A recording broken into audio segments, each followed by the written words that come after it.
Welcome back to the channel, you guys. As you can see, I am bald now. I did recently decide to do the big chop. I had to give it up. There was bald spots coming all over my head, and I was like, yeah, I'd rather just not think about, balding and just rather be bald. So we're trying out this like new look. I think it looks fine. But that's not what we're here to talk about today. Today we are here to talk about one of my favorite films of the year, if not my favorite film of the year. And what film is that? That is Twinless.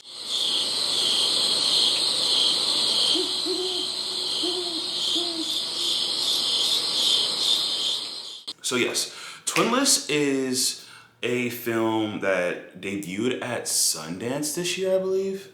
And I wanted to go see it when I told you before in a previous video that the three films that I chose to see during Sundance, in their online format, they weren't the best choices that I could have chosen. And one of the reasons why I say that is because Twinless was one of the films that I could have chosen and I didn't, and then it was too late for me to get a new ticket because they had like limited online viewings of it, which makes sense now because like I've seen the film twice at this point and I really like the film. So obviously it probably was one of like the bigger walkaways from Sundance outside of Sorry Baby in terms of quality. Twinless is a film that stars Dylan O'Brien. It stars James Sweeney, Aisling Franciosi, Lauren Graham, and Tasha Smith. It is written by James Sweeney himself, who stars in the film as Dennis. And it's directed by James Sweeney as well. And it's produced by 3 Point Capital and David Permute Productions. And then the cinematography is done by Greg Cohen. So what is my history with James Sweeney? I don't have history with James Sweeney. I try to think about it because like James Sweeney, when I look at James Sweeney, I feel like he has like a face of somebody who I've like seen before on screen. I don't know if that sounds like, relatable to you, but like for me, like there's a lot of people who I see for the first time or maybe the second time, and I feel like I've seen them a few times. So maybe it was like social media or something. I don't know. But I have never seen like a James Sweeney film. I know he's directed 2 films prior to Twinless. And I know they're like smaller films, so they really didn't like, become of the zeitgeist. And then I haven't really known him for any of his acting roles outside of Twinless, right? And so walking into this, who was I attracted to when I saw the trailer or like the promotion for Twinless? Well, that was none other than himself, Mr. Dylan O'Brien, who is our lead actor here.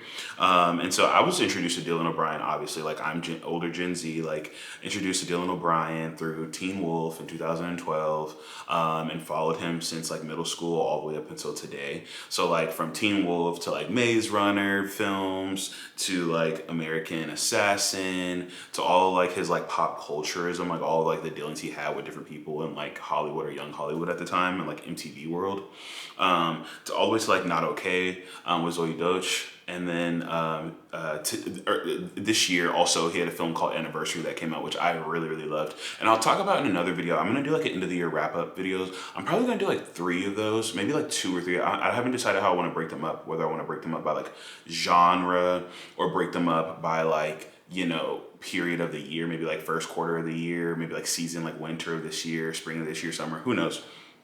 I'll figure out how I want to divide those up, but I did see Anniversary, and I really liked Anniversary. There's a lot of people who are like down on Anniversary, but I thought it was really good, and I thought Dylan O'Brien was like really good in Anniversary. I think his characterization, how he portrayed his character was very well, and I think this year kind of has like put a pivot into Dylan O'Brien's perception in regards to his career, and I'm kind of loving it.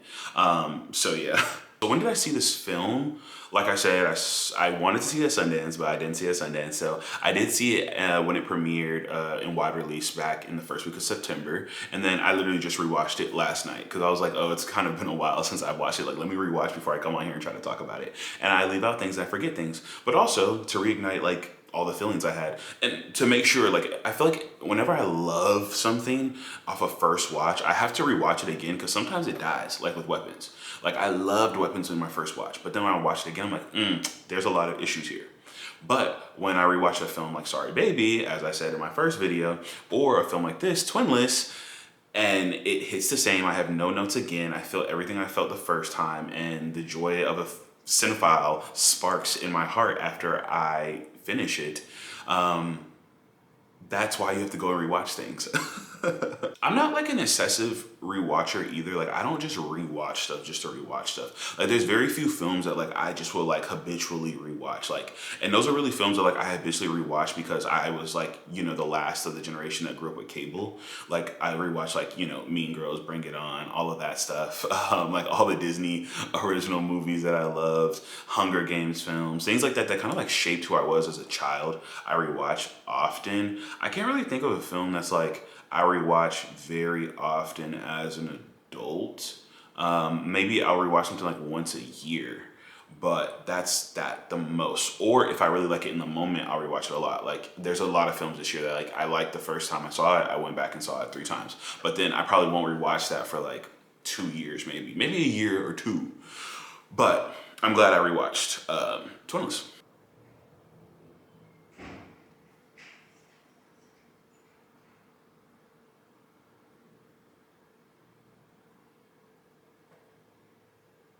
So, how do I feel about Twinless? I think Twinless is one of the best films of the year, in my opinion, personally, or I should say, like one of my favorite films of the year. It's not groundbreaking or anything. It's not changing the landscape of film or like opening doors for anything. Who knows? Maybe it will. But I think that it's just so great at what it does and executing the messaging that it wants to. And like what messaging am I talking about? Well, like the film deals with messaging surrounding twinhood and queerness and identity and loneliness and grief and loss and bonds and what makes them and what breaks them and what reconnects those bonds. And I think that's kind of like how I want to go about talking about the film, because I was just thinking like, how do I really want to talk about this film? Because I don't really think like there's just like an overarching like great like one aspect of this film that's just like the pure like driver for like the greatness of the film, where there are with other films. But I think with this film, it's like every single part of the storytelling is just so cohesive that it's like it's all one thing in my mind, right? Even though it's told from different perspectives, right? Which is really, really interesting in my opinion. So to give a quick overview of the film, we follow a man named Roman, played by Dylan O'Brien, who has lost his twin brother Rocky, who also is played by Dylan O'Brien, obviously twins, right? And then he has to deal with his grief as he embarks on this like new friendship with this man named Dennis, who he has met at a twin loss like grief counseling therapy group, right? But Dennis also has like a short history with Rocky, who is Roman's deceased brother. And then we have to kind of like follow like everything that unravels from there, right? And so like, what do we mean by that? He had a relationship with him. Well, Dennis had kind of like a one night stand with Rocky, and he kind of was the catalyst for Rocky's death. Which we find out like, you know, about like 40 minutes into the film.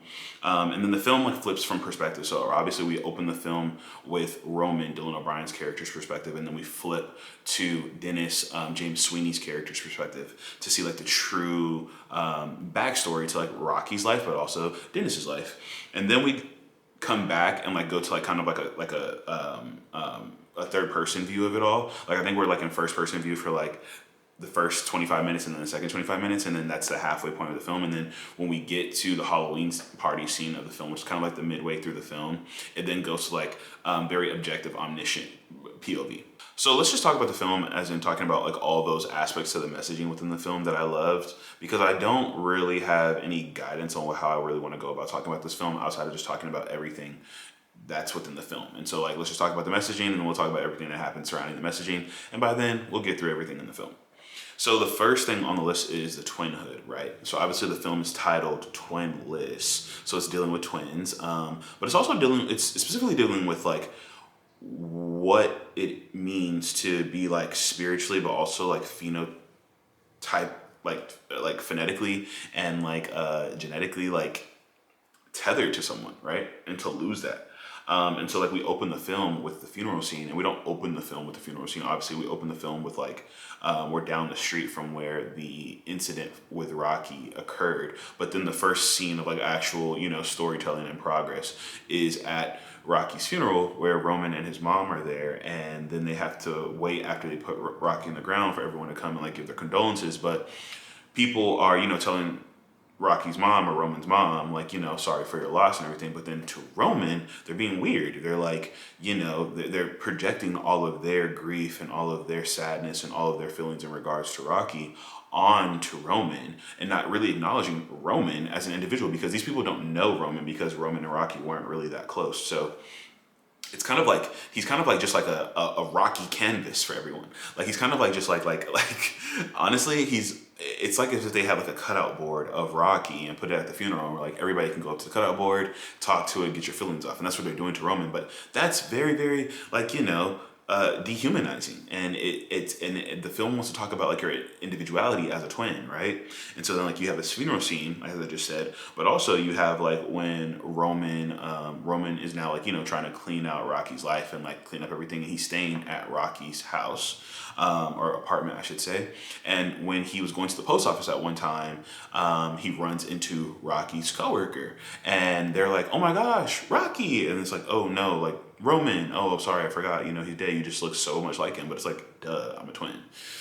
And then, wait, actually, no, she didn't even recognize him.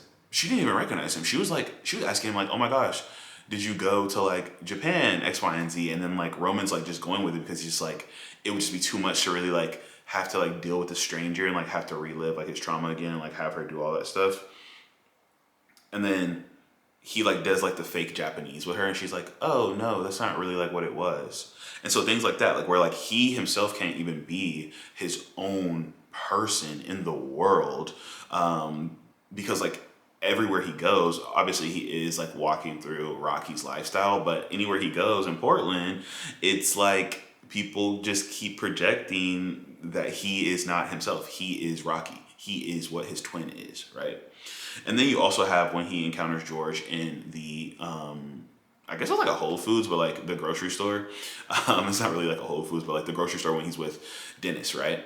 And George is like, oh my God, you just look so much like Rocky. Like, duh, I look so much like Rocky. Like, and you knew Rocky had a twin brother. So it's just like, why did you jerk like that? And then now Roman has to sit there and deal with like you telling him everything you knew or felt about him, George, and then like bringing up the actual like occurrence of his murder. And then Roman obviously responds to that like, "Oh yeah, I will like, the guy who ever caused Rocky to walk across the street, I definitely would like, try to beat him to death." This also just goes into like, when it comes to twinhood, it's like a splitting of oneself. Like you as a twin, you have to split yourself kind of to share perception with your twin in a way, right? And so then also like the film like does a really good job at like personifying that concept through the visual aspects, right? There's a lot of splitting of a person in this film from like a visual perspective, right? And so we have all these moments where like mirrors are utilized, or the camera splits, or there's things that separate people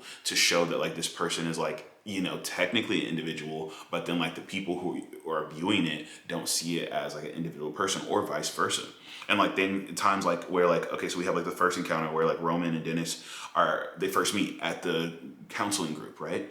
And Dennis is looking in the mirror, but he's split. There's like another Dennis there, and there's him, right? And that's kind of like a euphemism for like he's there under false pretense, that like he's acting like he is like supposed to be there, and he's acting like he is a twin when he's not, and he's putting on this like split personality for these people, in the same sense where Roman has to do that in regards to all these people in Rocky's life because he is not himself.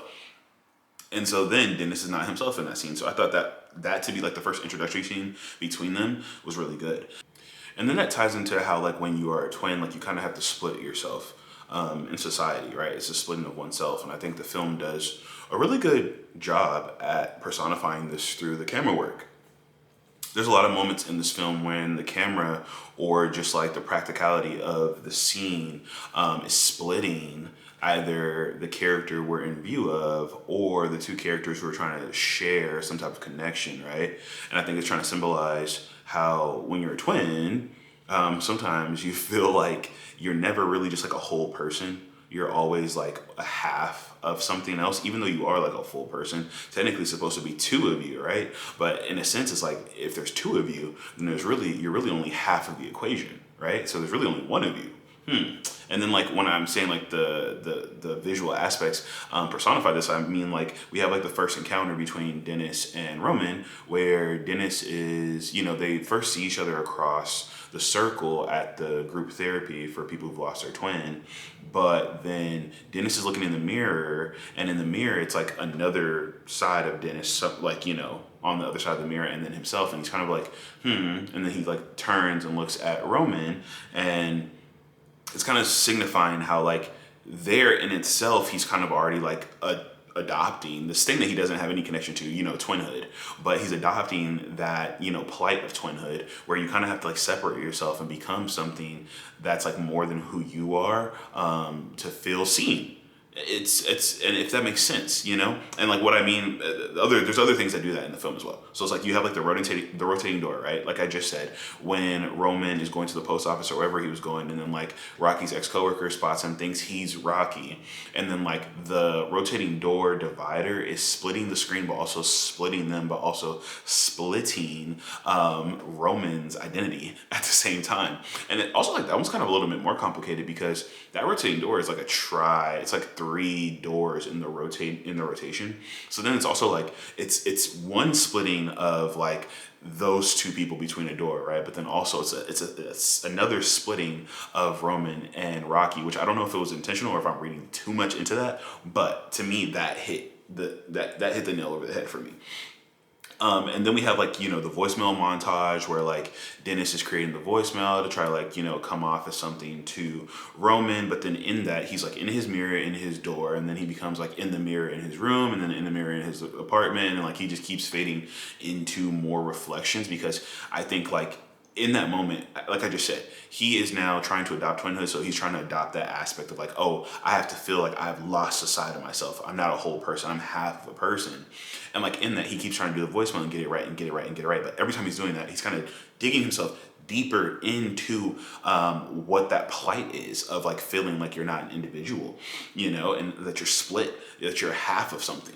And that he keeps doing it. So like he keeps spreading more and more and more throughout that montage. And it kind of like is like personifying like the de-evolution of Dennis's individuality as well.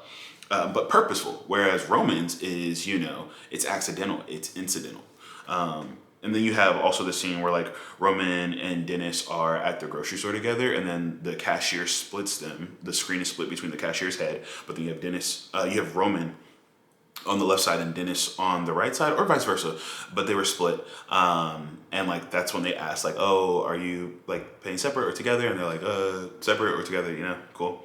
But I think that's like kind of symbolized that like these 2 people, they're both looking for the other person to validate that missing half that they feel.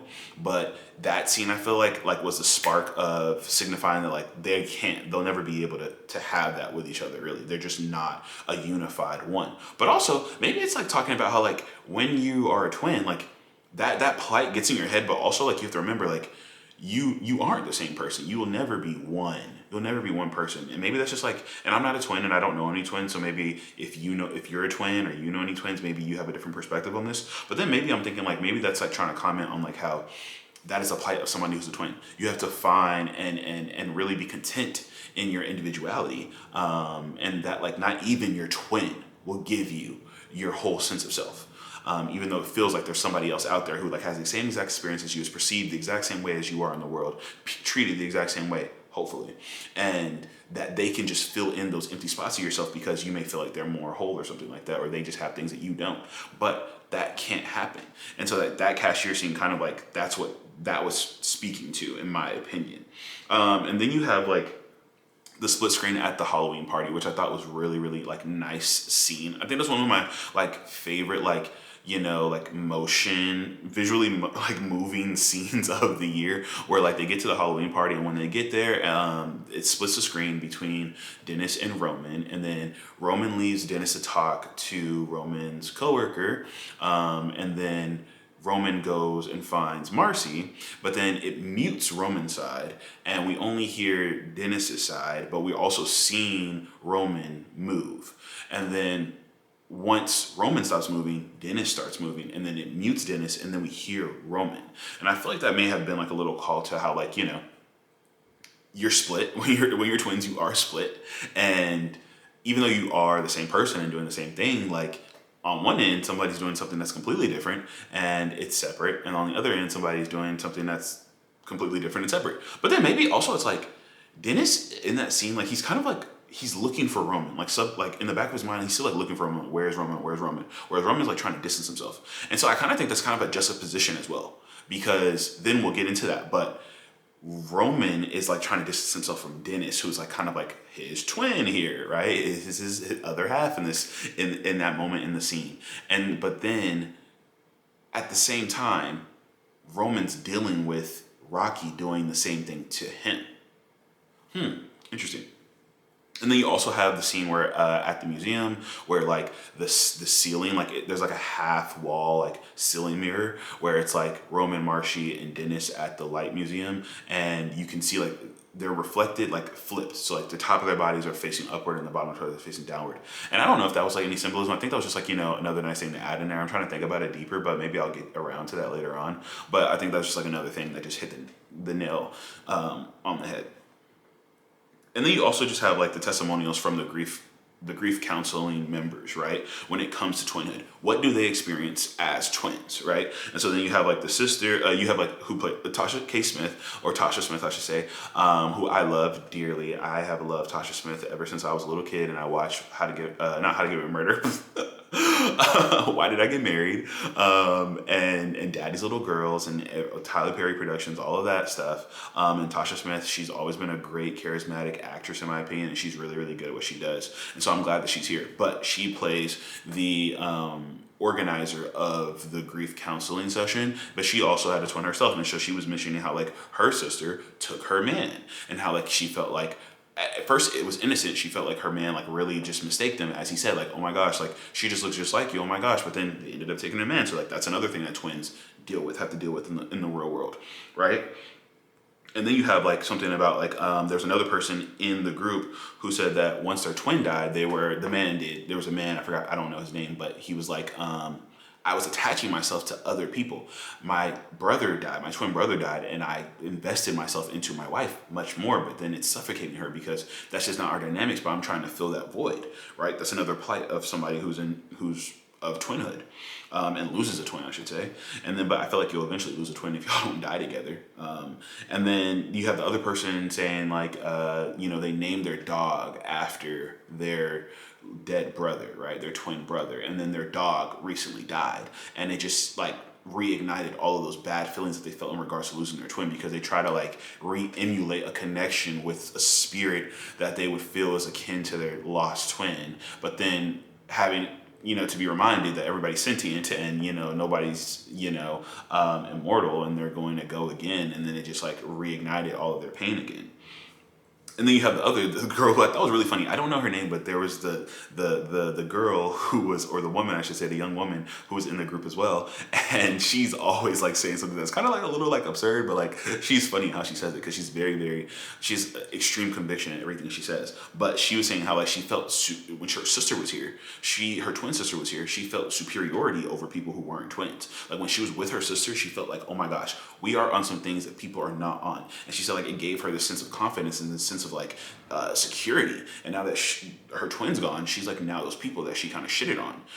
And like I didn't fully fresh out her thoughts, but in my opinion, it's just like she was kind of like just having to deal with like, oh, I am like everyone else. And maybe that's like a big shock. Maybe there's a lot of twins who just grow up feeling like they are different, and either their family doesn't tell them that they're you're being a twin is not everything about your life, or like society doesn't tell them that. And then like when that hits them in a case of like you lose your twin, it kind of like shatters their perception of their value in the world. Very interesting. And then like, so then we go into that, and that deals with like their identity and who they are. And then the story funnels into this like queer story, this story surrounding like queerness, right? And so then the first 25 minutes were in Roman's perspective, who's a straight man, right? But then we flip to Dennis's perspective, who is a queer man, right? And then we learn that Rocky was queer, right? And so then we could just go through everybody's sexuality and like what the film wanted to talk about in regards to their queerness. When we come to Dennis's sexuality, it's like it's immediately thrown into play, right? So like when you immediately meet Dennis, they have the balls joke. Roman's like, oh my gosh, these cookies taste like balls. Dennis is like, I like balls. And then Roman's like, okay. And so then, like, we immediately know that he's gay. It's like not a hidden thing. It's not shy or anything like that. But Dennis is a shy and timid person, right? He is very timid, and then we see that because he's less outgoing. He doesn't go forward for things, and we see that in his first scene when it flips his perspective when he's in the cafe or the diner, I should say, where the person comes up. He thinks they're trying to sit with him and share space with him, but they're really not. They're trying to take his chair. But he's very like naive in a way, or like he's very like it's just kind of like I don't want to say weak, but it's very he's just inexperienced, right?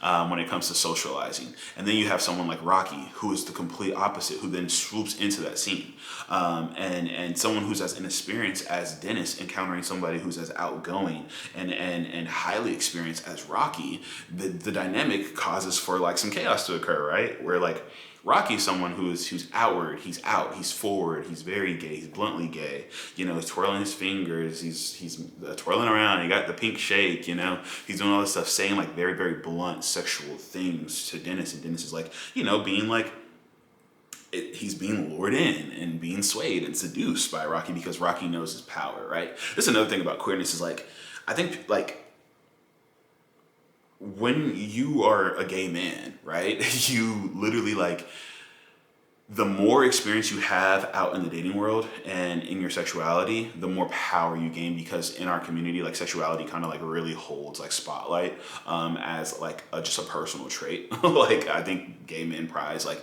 your sexuality more than anything, and like your general attractiveness and everything that comes with that, right? And so then Rocky's exuding that over Dennis, and so then he's swayed and swooned by him, and then they go back to Rocky's place, and it was very cute. I really liked that montage. They had really good chemistry. Like I thought everybody was flowing, and like they had really good jokes. It was a little weird, like all the stuff that they're saying to each other, but they're both weird, cool.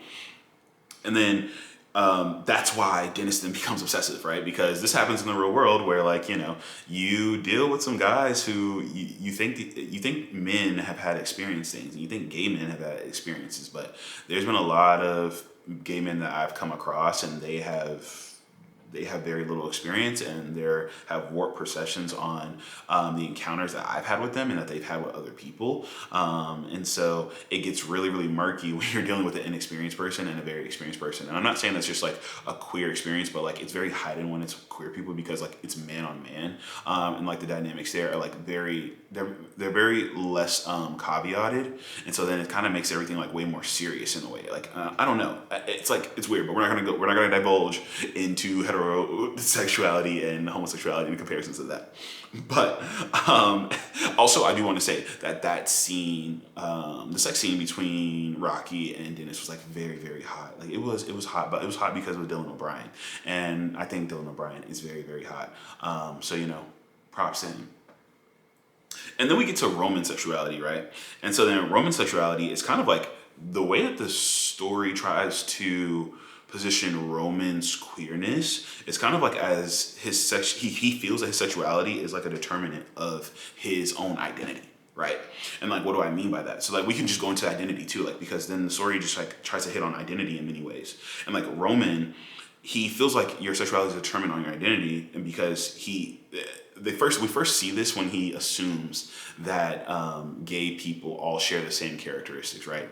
And so like he's asking Dennis like, oh, do you do this thing? Do you do that thing? Because he knows Rocky did that thing. He's like, oh my gosh, maybe like y'all all are the same because like y'all are gay. I don't know. And this manifests within his view of his brother, where like Roman feels insufficient as an individual himself, right? His identity himself. He feels insufficient, whether it's because he's a twin, or whether because he feels like he's just stupid or whatever, right? And then he sees his brother as being like the better him, the better half of him, the better him, because that's how their mom treated them. In my opinion, I feel like their mom definitely favored Rocky more, as I believe Roman's perspective is true. And I think most people did, because obviously Rocky was probably like the more outgoing one, the smarter one, as Roman said. But then he sees his brother as the better him, right? And so like, what's the stark difference between him and his brother? Their sexuality, right? And so he digests that belief as like he should try to emulate his brother in many ways as possible, right? If I feel like my twin brother is a better half of me and he's gone, and people want me to emulate him and I want to be better, I should just really try to adopt who Rocky was. And then his sexuality is one of those things, because that's like one of the biggest differences between him and his brother. And so he tries to adopt like gay identity, And so it's like interesting because like he allows himself to befriend a gay person, right? He befriends Dennis because he's like on this new wave of like I'm accepting people and I'm allowing them to be who they are. Cool. And then he also like beats up the guys who call him the F slur, right? And like he does that very viciously and violently. And it's like I don't really believe that Roman would have done that if Rocky was still in the world.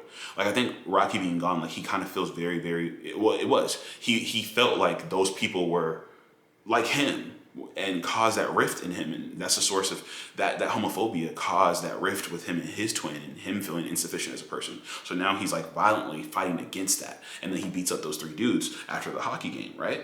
But then also after that, when they get back to the hotel, he admits to Dennis that he has experimented with men before because he's like, let's see. In my opinion, it's like he was trying to see like maybe it was pure by curiosity, but I also think it was like him trying to see like, is this in me too? Like, oh my gosh, my brother had this. Do I have this too? Like, is there an unlocked part of me that I can access? And so that's why he experimented with men. But then also he says like he lets the guys at his gym flirt with him because he's still using Rocky's gym membership. So when he goes to the gym, he is posing as his brother who's a gay man. And he's like, oh my gosh, there's a guy at the gym who's flirting with me, and I'm like kind of flirting back with him because like it kind of, in my opinion, it makes him feel closer to Rocky, where he can just play around and dabble in things like that. And like kind of feel like he's within Rocky's essence. And then like the thing I talked about where like you're a twin, you feel like you're half of somebody. If you could actually like go about the world and people perceive you as both people, maybe not at the same time, but they perceive you as both people. So he's going to this gym, and then those people are perceiving him as Rocky potentially because they've seen him before, or he just believes that they're perceiving him as Rocky because maybe they don't really know who he is and haven't really remembered his face. But he can then step into Rocky's place, and especially some dude's hitting on him, he could be like, oh yeah, I'm Rocky. Like I'm a full sufficient person. I'm really doing what I should do. Also, when you go to the gym, you feel like you go to the gym because you feel like you want to be doing what you're supposed to do, exercising, using your physicality, right? And so it's kind of just like benefiting him in regards to like his insecurities with his identity altogether. And then he even overlooks like Dennis's like little strange little like toe sucking act, because like before Dennis even tells him the truth about the whole situation and how false their whole friendship is and how involved he was in Rocky's death, right? Dennis gets like forgiven immediately from Roman for sucking his toes, which was very weird. It's very, very weird. And he was like, just don't do it again, bro. Like, it's fine. Like, that's on you, but it's not on me. And I think that scene kind of showed that like Roman truly is not like homophobic. Like he truly has learned that from his ways. The death of his brother really hit him over the head in regards to like, you need to be better. You cannot be homophobic. This is not a good thing. Which I also think is like a subtle message in the story as well, right? Because like I'm a gay person with straight friends, and you would only hope that your straight friends share the same, beliefs as Roman do. They're not looking at gay people as like aberrations or like people who are trying to always like corrupt them or trying to assault them or do anything weird with them. Even though Dennis does do something weird with him, but even when Dennis does something weird with him, Roman's still like, hey, remember, I'm just a straight friend. Cool. And then it also just leads into Roman's monologue where he exclaims all of his feelings about Rocky and what everything I just said derives from. And so how he feels like his rejection of Rocky when Rocky came out to him and he called him the F slur, how that sparked a rift between them. And they were never the same since then. And then how like that kind of severed the best part of him, which was Rocky. And he feels so bad about that. He's like, oh my gosh, I take it back. I regret it. I would take it back because then I would have you. Because now he's explaining how like that from then on, Rocky then set off to be separate from him, to get away from him, to get as far possible away from Roman and their mother.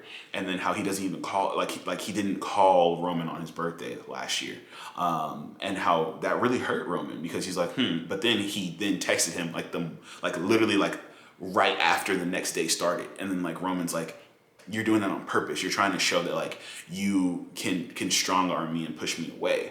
But it hurt Roman a lot. But then it hurts Roman deeper knowing that like the reasons that Rocky feels he can act so arrogant and dismissive of his brother and other people in his life, because he is dismissive to Dennis in a lot of ways. And I'm pretty sure he's dismissive of George as well and his mother, is because he feels that they have rejected him. They have dismissed him. And I think that's really what Roman is doing. Like he's really taking accountability for how he dismissed his brother through his sexuality, right? But also just like their twinhood.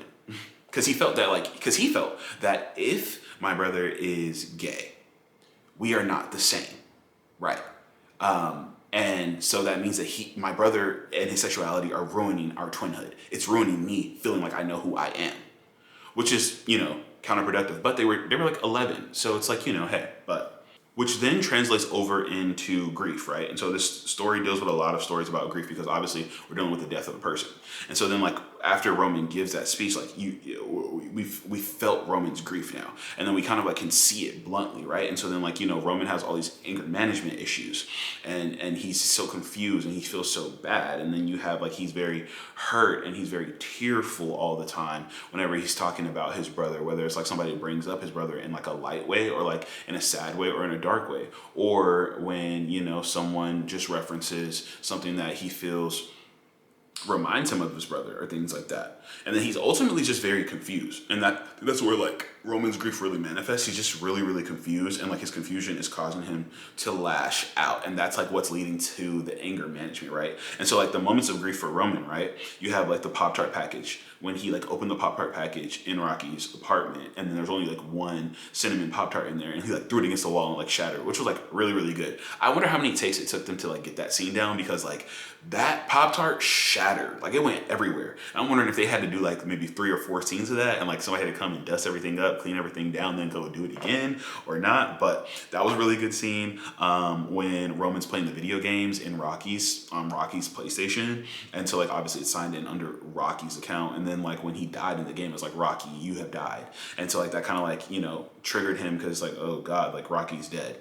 And then he's having nightmares. He's sweaty. He's having night sweats and nightmares, and he's just like, he can't be comfortable when he's trying to dream, because his like thoughts are just over parading him when he's asleep. And then he's also just not able to go to sleep at all. There's moments where he's just like up. It's just like, it was dark, and then now the sun's coming up and his eyes are just still open. Like he just can't go to sleep.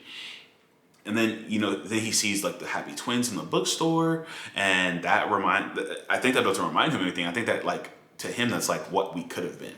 Like me and my brother never got to being that close in high school, because those boys in the bookstore are definitely like high school, like late high school age. And so he's just like, dang, they're so happy together, but I can never have that. And that made him sad.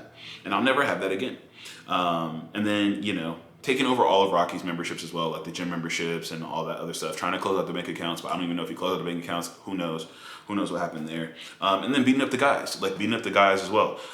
That was him, cathartically getting out his pain from his grief. So, but then you flip over and juxtapose with Dennis's grief, where Dennis is so alone. And then we can talk about this. So like Dennis's grief derives from losing Rocky, right? Just as Roman's grief derives from losing Rocky. Whereas both of them are kind of the catalyst for losing Rocky, but also Rocky played the instrumental part in the severance, right? So when I say that, I mean that with Roman, right? Roman rejected Rocky's sexuality, which caused Rocky to then reject Roman. And so, but that's like Roman's doing the inciting incident, but Rocky is doing like the final slice of the connection. And then for Dennis, it's like, Dennis was being weird. Okay, because like, yes, he's not calling you back, he's not doing anything, but like, you're being weird. You're harassing him, you're calling him multiple times, you're going up to his house, you're trying to get into his building, X, Y, and Z. And so then he's kind of already like severing their connection, which kind of wasn't really a connection. Like his obsessiveness, because he's inexperienced, is kind of already like, it's the inciting incident for the severance, right?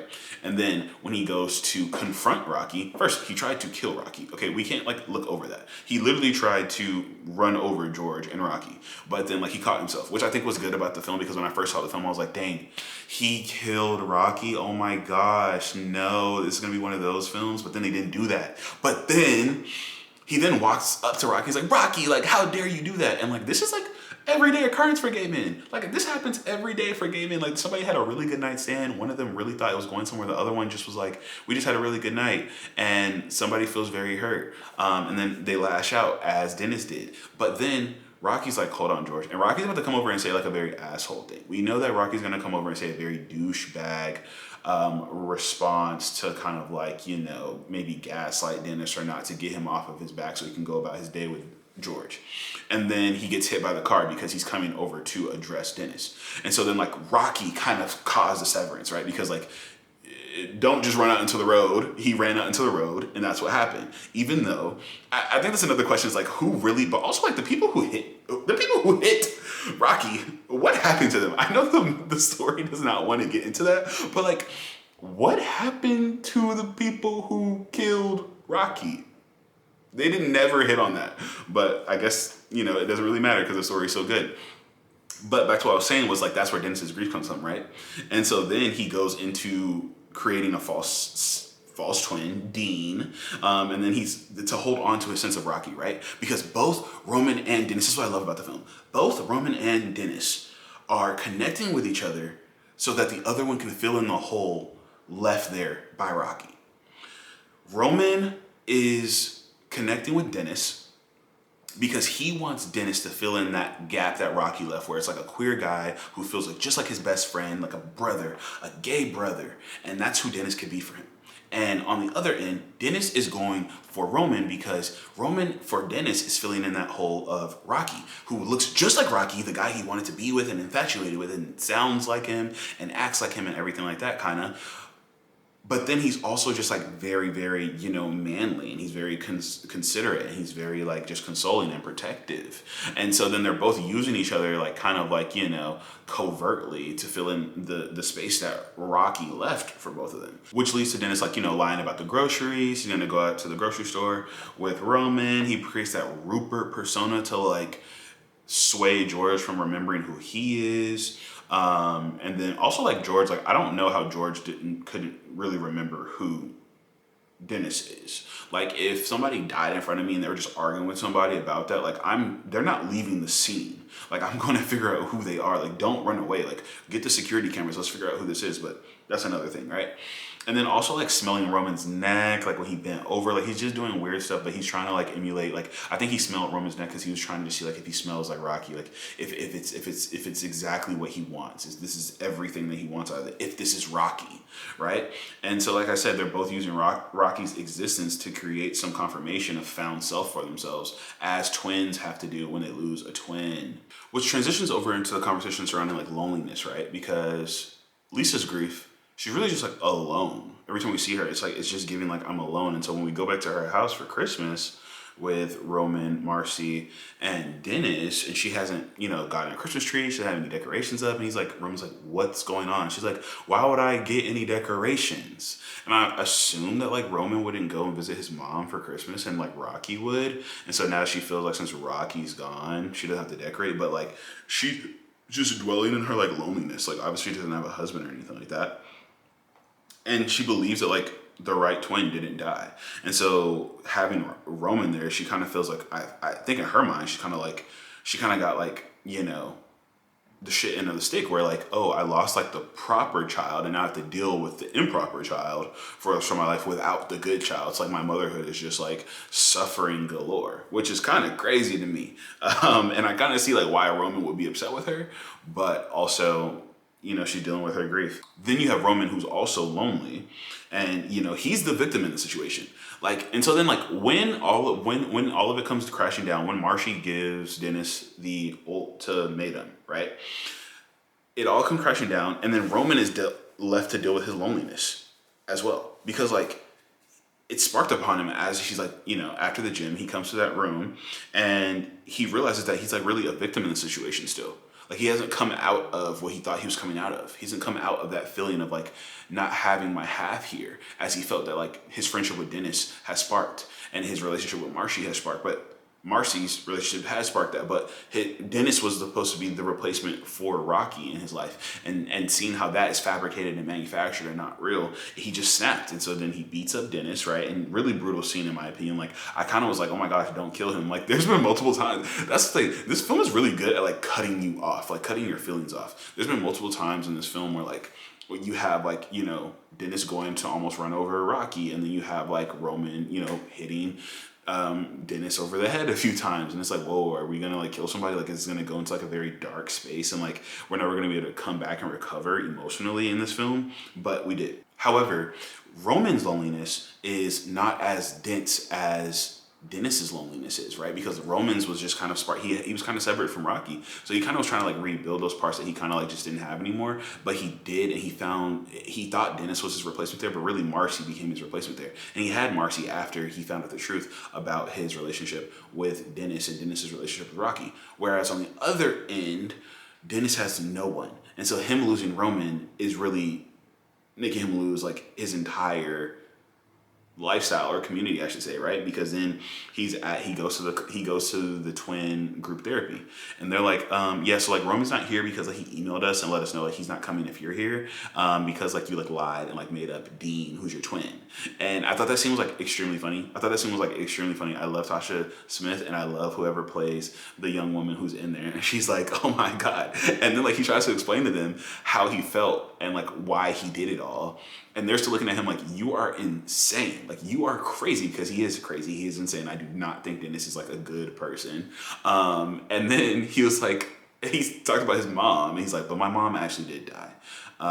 And Tasha Smith is like, yes, we all believe you had a mom, which was hilarious in my opinion. But then more funny was when the girl next to her was like, I don't believe it.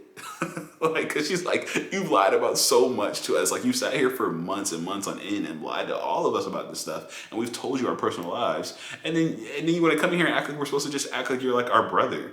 Like, no, get out.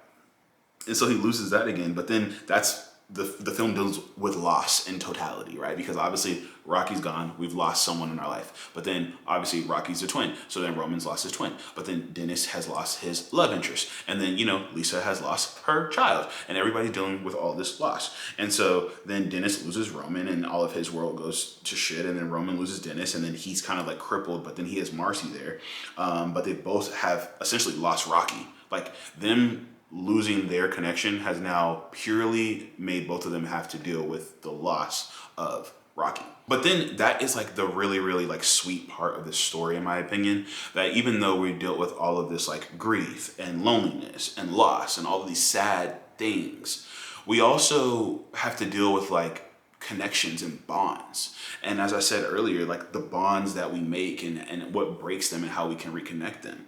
And I think like the biggest bond in this film that's like really, really, really meaningful is Marcy and Roman's bond, right? And they've grown in their bond throughout the film. And even though Dennis is the one who gave them this bond, after Dennis is gone, they are able to strengthen their bond together, and it does strengthen itself. Whereas with bonds, Dennis has to learn how to abandon like the pursuit and hope for such bonds, right? Which kind of will allow him to create new bonds. He's so lonely, and he's so by himself, and he's so like lacking and doesn't have anything and lost so much that he doesn't really understand, like he's not really allowing himself to gain much either. And so now he kind of has to deal with that after he loses everything again. Like, you gotta fall, maybe not once, maybe twice, maybe 3 times to then get back up. And so I think that's what the film is just really, really, really good at doing, everything that it spoke about. Like, I think the film is really, really good at doing everything it tried to speak on. And that's why I think this is one of my favorite films of the year, because it just really just executed everything it wanted to at such a high level, in my opinion. And obviously not like the greatest level ever. I'm not saying that this film has like, just like it's really just broken down the loss and grief and bonds and connections and love that comes from twinhood and the loss of such. No. But maybe, honestly, I can't really think right now. I mean, like, the Parent Trap, but like, I don't think the Parent Trap deals with loss, really. Kind of, maybe, but I think this film just does it really, really, really well. Some other things that I want to talk about in regard to this film, I think I just want to talk about like the character of Marcy in totality. Marcy here, who is played by Ainsley Franciosi, I believe, who I think was stellar in this film. I think Marcy is like a really, really good supporting actress portrayal here. And like, Marcy is just like kind of like the brighter side, but also like the source of reason in this film. And I think she just is like, she's a tool within the story to push the plot forward, obviously, right? But also I think she's also a tool to show everyone else's issues. Because I think like Marcy is somebody who is like put together, where these other people are so broken. And she has everything together for herself. I'm not saying she's perfect, but she is a well-managed person. And so then like, we kind of feel sorry for Dennis. You kind of feel sorry for Dennis, right? until you see how he interacts with Marcy. And then it's like, you're evil. Like, you're an evil twink. Like, you're a demon twink. Like, you know how I say demon twinks? Like, you're a demon twink. And like, he's so mean to Marcy because like he wants somebody to kick down on. But then he's so mean to Marcy, and then in the same sense, he goes into his office and his boss treats him like how he treats Marcy. And so it's just like, you're really deluded. Like, Dennis is really deluded, which we already know. Like, you know, that's why he fabricated a whole lie about like, you know, everything. But Marcy also just brings out like the security and the happiness in Roman, which I really liked. And I thought those were really good scenes too. Their chemistry was really nice. I think the Halloween party scene was really, really nice. Them together, I felt their chemistry was really good. Dylan O'Brien and Aisling on screen. I was rooting for them, you know. Just how I said that the gay sex scene was really good. I thought the sex scene with Dylan O'Brien and Ainsley between Roman and Marcy was really good too. You know, he got the strokes. Dylan O'Brien know how to make the strokes come across screen properly.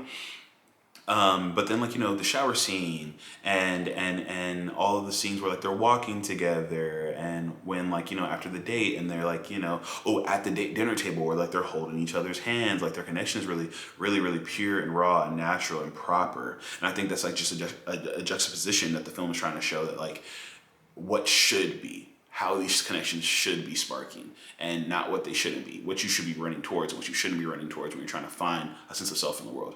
But even then, at the end, when Dennis and Roman's relationship has dissolved fully, Marcy herself has to tell Roman, like, hey, you have to move on though. You cannot just be alone. You can't just be alone. You have to push forward, or you have to go speak to Dennis, right? Because you can't intrude on my life either. I can't be everything for you. And I think that's a really good telling as well, because just with grief and loss in general, it's like the person who was in the group therapy session, how he was saying like, oh, I lost my twin brother. So then I started giving my wife all of this attention, but then she didn't respond to it well because that's not how our dynamic was. And so then like that didn't manifest again in Roman's relationship. And it just shows how like everybody who's dealing with the loss of twinhood kind of like are dealing with the same things as well, right? And so I thought that was a good like full circle moment. But then all of their relationships, and I hope and then we could talk about the final scene then, right? Because in the final scene, they go back to the diner, right? And so then you have them trying to get the closure out of each other, where Dennis is here because he wants to get closure from Roman in knowing that, you know, he is understood, maybe not forgiven, but he wants to be understood from Roman. And then Roman's there with Dennis because Roman wants to know, like, are you genuine or not, in my opinion. I feel like Roman came there because he wanted to know, like, was that fake? Because Roman built Dennis's him friendship based on like, this will replace my emptiness in regards to my brother Rocky, and I need to know that, like, whether like I was just really stupid, because, you know, Roman deals with that. He says he doesn't like being treated as if he's stupid. He's dealt with that his whole life, and so he wants to get closure in regards to that. He wants to get confirmation that like this was genuine, this was real, and I think he does. I think they both get that out of each other. I think Dennis does get that confirmation that he's understood. Not that he is forgiven or that what he did is looked upon properly, and I think he's taking accountability for that, but that Roman knows that he's not just like this like pure evil person. He truly was just deluded, and vice versa, where Roman is here to try and see if his relationship with Dennis actually was its own thing, or if it was just him trying to replace his brother, and whether he's still hollow from that, or whether he's become his own person. Because can he even live with Dennis now, knowing that how it's fabricated? Like, can you live with that? I don't know. I really don't know. I'm trying to think. Like, I can't really know. I don't know. I don't really know what that last scene really like. I have to think about that last scene again and maybe go rewatch it again. But I'm trying to think like that last scene, like, But you see, that's what I love about this film. Like, it just makes me like think. Like, I'm still thinking about this film. I probably have to rewatch this film like a few more times. Like, I'm definitely gonna rewatch this film like maybe like twice. Honestly, like I rented it and I rewatched it a few days ago. So like I still have it, I think, for like another 2 days. And so like I kind of need to rewatch that again just to like put it in the background and really get like another understanding of it. But I will definitely do like an annual rewatch of this film. Those are my overall thoughts on Twinless. I'm really thankful that I got to see this film this year. And I'm kind of like, Sundance 2026 in January, a month from now, I'm gonna be choosing very wisely, because if I had saw Sorry Baby and Twinless at Sundance 2025 when I should have, I probably would have walked away from Sundance feeling like, oh my, it's like the start of the year probably would have just been like amazing for me. But I didn't do that. I only saw one good film at Sundance last year, and so like now I want to go in and make sure that I choose properly, because if I had saw these two great films that are my top two films of the year, I kind of maybe my outlook on this whole year of cinema would be better. I will be on the lookout for James Sweeney's next project. I think this was like a great film, so I'm definitely on the lookout for that. Obviously, Dylan O'Brien, he's gotten a hardcore fan out of me. I'm watching everything that he's coming out in. He has a movie coming out with Rachel McAdams in January. I forgot what it's called, but it's like basically like they're both like, you know, lost stranded on an island. He's like the like, you know, douchey manager at like a corporate office, and she's like the subordinate, and they both get stuck on the island together, and like what happens there, right? You know, more like, you know, meta corporate industry, like political commentary, I guess. But I'm really here for it. I'm here for anything that Dylan O'Brien does. Aisling Franciosi, I really hope that she's in more things. I really, really liked her as Marcy in this film. And Tasha Smith, I want Tasha Smith to be in more things as well. I love Tasha Smith, and I hope she's in every single thing I get to watch going forward. But, you know, let me know what you think in the comments about Twinless, if you feel the same way that I do, if there's some things that I missed, if there's some things that I said that you didn't catch, if everything I said sounds stupid and you don't agree with it and you feel that, you know, I'm insufficient. And if you do, all I can say is I'm a wannabe cinephile, and these are just my thoughts. So catch y'all in the next video. Bye.